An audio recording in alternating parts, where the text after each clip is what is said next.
We have ESPN Senior Golf Analyst Michael Collins on with us. Michael, thank you so much for the time. How are you doing today? I'm doing great, man. How's the breastfeeding going at 4 o'clock in the morning? It must be tough. Dude, let me tell you, my wife is a saint because I was talking about you. And so the worst part was the other day, my 3-year-old decided that he would wake up earlier than the 4-month-old just to give a little competition of what was going on. So clearly we need sports back, so we have some real competition. That's what we got going on in my house. Yeah, it's funny how that works, man. My two now are 13 and 11, but yeah, I went through the same thing that you went through when the older one was like, oh, well, wait, I can go back to not sleeping through the night too. Like, this one's not better than me. Let me show you something. Yeah. Like, both of y'all. He's like, I'll show you. So that's how that works out.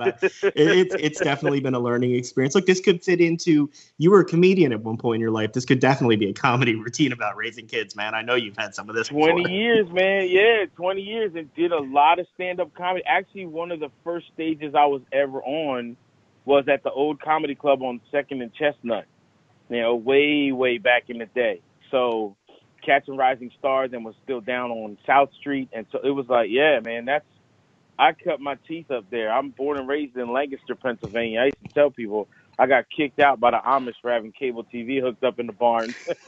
Yeah, I was going to say, if you grew up in Lancaster, where do you learn comedy? Well, that's not exactly the funny capital of the world. Hey, you know how funny you got to be to make Amish people laugh? You know what I mean? So you're saying it helped you work harder. I tried to date an Amish girl. She told me to call her. Your journey is fascinating to me. You were a comedian who loved golf, who was watching Fuzzy Zeller tell Tiger Woods he wouldn't have fried chicken at a dinner, and it became a stand-up routine, and you're at golf courses. Can you tell our listeners how this all happened, that you ended up as a comedian, then a caddy, then a golf analyst? Because it was amazing to me. So it all started with stand-up comedy, and I was doing stand-up comedy. I got my start in 91 in Lancaster, Pennsylvania, then went to Philly and would do open mics in Jersey and stuff. And then in 94, I moved down to Florida. And right about a year before I moved, a buddy of mine, another comedian, was like, you got to start playing golf. And I used to make fun of golfers. And he would watch it on TV. And what, you got narcolepsy or something? You got a sleep disorder? You need to watch golf and fall asleep on Saturday? And he was like, nah, man, you got to play golf because it's in everything. And he took me to this little par 3 pitch and putt course, and I fell in love with the game and played it when I got down to Florida. And lo and behold, doing stand-up comedy, I was performing one week in Hilton Head the week that the tournament was there. So a kid I had gone to high school with back in Pennsylvania was an assistant pro at one of the courses there. We ended up going to the tournament. I met a bunch of golfers and caddies who came to the show, and I started booking comedy wherever the tour was going to be. And then during the daytime, on Tuesdays and Wednesdays, caddies would be, hey, you want to carry the bag? And I was like, yeah, because I get to be inside the ropes, not thinking it's 35 pounds and we're going to walk 7 miles. And then one week, a dude just called me up and was like, hey, man, I'm playing like crap. I'm not having fun on the course. My caddy quit. Come caddy for me. And I was like, yeah, why not? And went out there, and we had an absolute blast. There were crazy stories that happened that week. And then other guys were like, hey, when you have a week off from comedy, come caddy. And then that snowballed into USA Network doing a show called PGA Tour Sunday. And I ended up being on that show for 5 years. And SiriusXM then approaching me and saying, hey, how would you feel about doing play-by-play on your weeks off? To the head of ESPN being a closet golf freak, listening to me on XM radio, and then reaching out through Twitter. And I always tell people I got hired by ESPN on Twitter, all because of this ridiculous journey that I've been on. And I've been with ESPN now for 7 years. It's crazy. And I get journalism students all the time who send me emails. I'm a junior in college. How do I get to? I'm like, listen, I never went to college and I failed high school English and I still type with 2 fingers. So unless you want to be so homeless, does Jason. Don't try and like Rick Riley, one of my favorite writers, used to make fun of me mercilessly in the media center because he was like, you really do type with 2 fingers. Yeah, man, shut up. I hate the fact that I made fun of kids in typing class and now you're sitting there looking at something in this direction, and just your fingers are just typing away. And I was like, I used to chase you home from school in junior high, be like, you little punk, what you trying to learn typing for, right? And now, ESPN, the first title they gave me was Senior Golf Writer, and I was like, you got to take that off right now. Do not call me a Senior Golf Writer, because I failed high school English, never went to college, and these dudes sitting around me got Pulitzers. Like, I can't even spell Pulitzer. All right, so I have a question. I got to roll back to the first time that you caddy. Now, I have a son who caddies, and he's kind of worked through this whole thing. First time you caddied, did you think to yourself, hey, man, I'm in over my head. I don't know which club to give the guy, or did you study up before you went out there to caddy? What? No. Listen, I caddied for Robert Gomez. He had to go play an old Nike Tour event because he was rehabbing an injury. So we get to the course in Louisiana, and the place is flooded. It's underwater. No practice rounds, no pro-am. They give us a cart, and they're like, you can go drive, but you can't hit a shot. So I literally put the bib on Thursday morning, and we're on the first tee, and this is for real. And I'm like, oh, what the hell? And he comes over to the bag, and he takes the driver out, and I look at him, and I go, yo, we're on a par 5. I tell him, hey, don't hit it in the bunker down there, okay? Because I don't know how to rake like a pro, all right? And right, like you can laugh now, but he gave me this look, and I was like, wonder why he's looking at me like that. And you know where he hit it, right in the bunker. Comes over and slams the club down, and I go, man, I just told you not to hit it in there, fool. What are you doing? And he was like, you can't say that, man. You put it in his head. Well, and I go, now you tell me what to say? So now we get down to the bunker, and I'm like, what are you going to do? And it's a par 5. And he goes, I'm going to hit this 3-wood in the front greenside bunker and get up and down for birdie. And I'm like, fool, I just told you I can't rake. You going to hit it in 2 bunkers on the first hole? And I was like, man, if you hit it in that front greenside bunker, I'm going to call immigration and tell them that you ain't got your papers, that you're a Mexican on the run. So see what happens. And he gave me this little smirk and called his shot, hit it right in the front greenside bunker. And then looked at me all smirking. And I put the bag down. It was security. Yo, this dude's illegal. And he's like, shut up and start raking, fool. And like, he cursed me. And then I realized, oh my gosh, there's like 2 other golfers and caddies. And I look over, and the mortified look on their face was, but he did. He got up and down for birdie, and that's how it started. And then the next week, guys were like, hey man, call me when you got a week off from comedy, because I think that worked. That is unbelievable. We'd be remiss if we didn't talk to you about some of the current golf going on. I wanted to ask you about the Ryder Cup being postponed.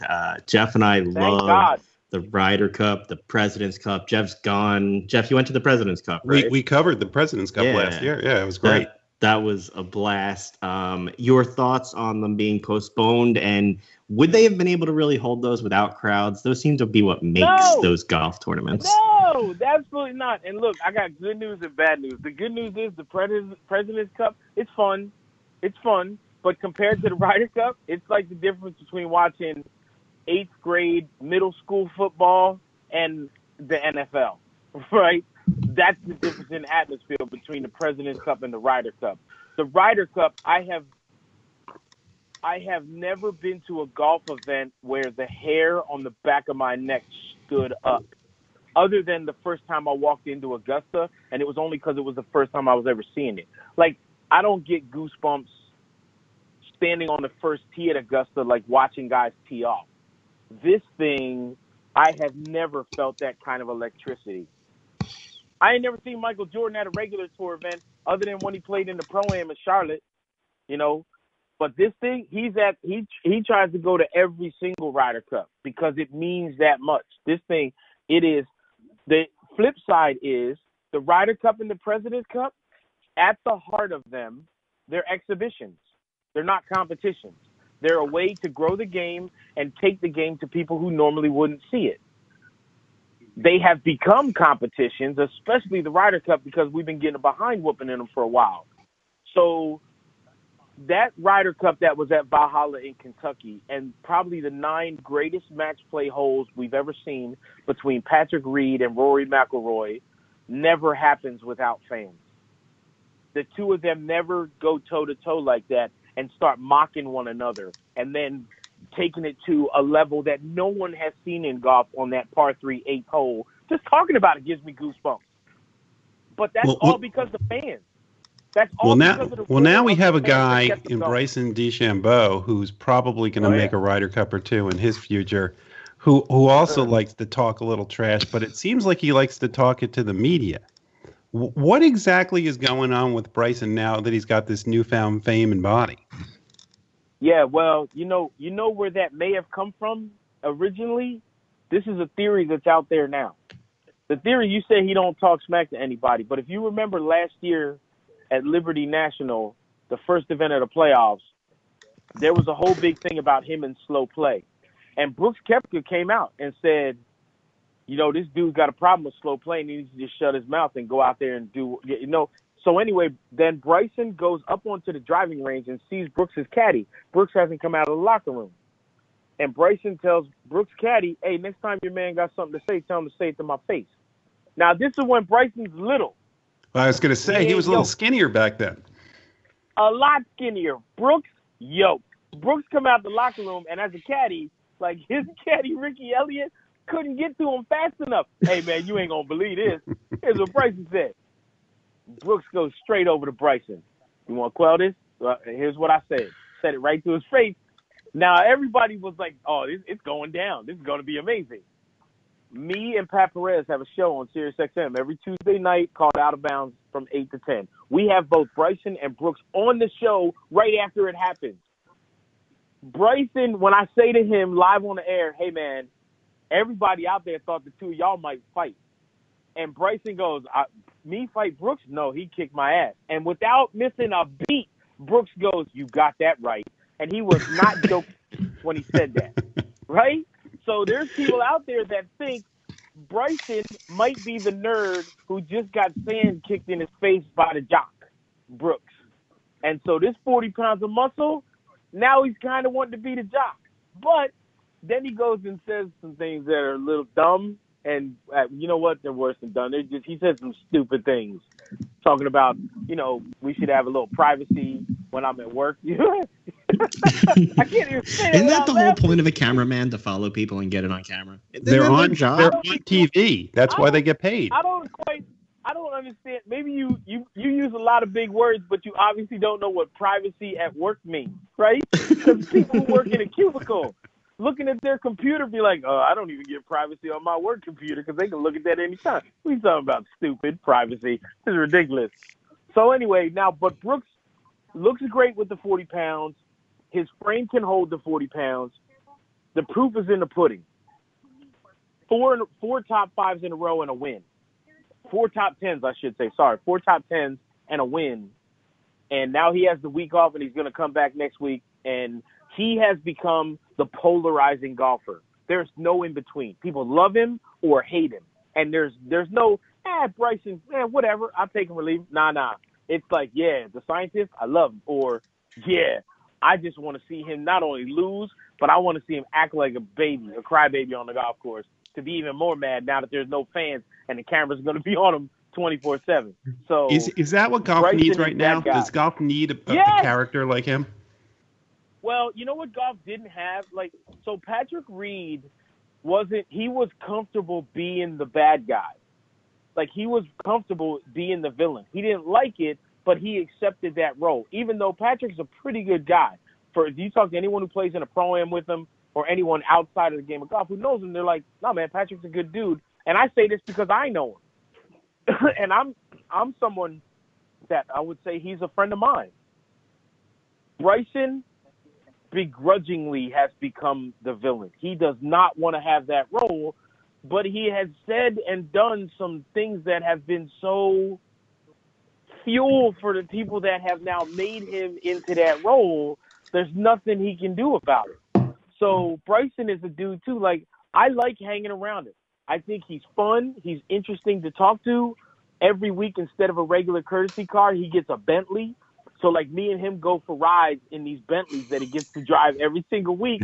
And we just have a good time talking about nothing to do with golf, all kinds of other stuff. I mean, we talk golf and kinetics and stuff like that, of course. But I don't even like going down the rabbit holes with him because I'm like, dude, there's 2 things that we're not ever going to do. We're never playing Scrabble because I'm going to look up every single word you try and lay down because I know some of them you making up.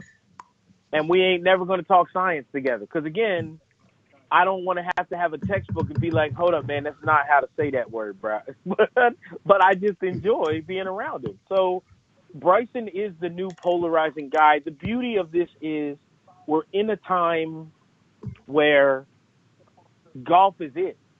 I mean, there's a lot of people that won't watch UFC or MMA because they don't like that. And there are plenty of other people that's like, NASCAR, for real? Like, that? You think I'm just going to put on cars in a circle? Like, we can go do donuts in any parking lot at the mall right now because they're pretty much empty. So let's go do it there.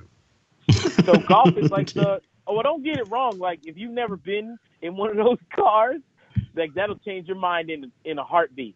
Like, if you're going 190 miles an hour straight at a wall, like, you're going to call this dude an athlete when he pulls that steering wheel left and you're trying to keep your insides in. You know what I mean? So yeah, that's not my idea of a good afternoon. For sports fans, I know, for sports fans, golf is it, man. This is what we got. So it's great now that people have someone not just to root for, but someone to root against. Well, you mentioned for sports fans, you talk about how you're a local guy. You're a diehard Philly sports fan. Jeff's asking you before we prep for the show about some of your fandom, and I hear you got a tattoo that talks about who you're a fan of. I need to hear this story because Jeff tells me what you texted back, and I'm like, oh, we need to ask about that.